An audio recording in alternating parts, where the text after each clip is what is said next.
দেখতে দেখতে সব রোজা শেষ হয়ে গেল।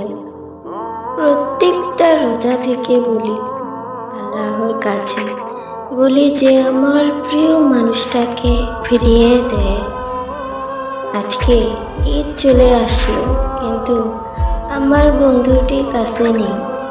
প্রত্যেক ঈদে আসলে বলতো যে তুমি কি নিয়েছো বা কি নিবা। আজকে আমাকে বলার মতো কেউ নেই।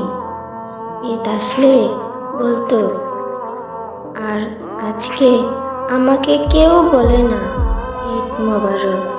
হায়রে কপাল আমার, আগে ঈদ আসলে বেড়াতে যেতাম, আর এখন আগের মতো সেই দিন আর নেই।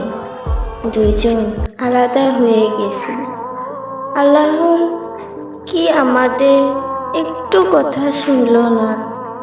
আল্লাহর কি দোষ? আল্লাহর কোনো দোষ নেই, সব আমাদের কপালের দোষ। আল্লাহ যা করে ভালোর জন্যই করে। ঈদ মোবারক।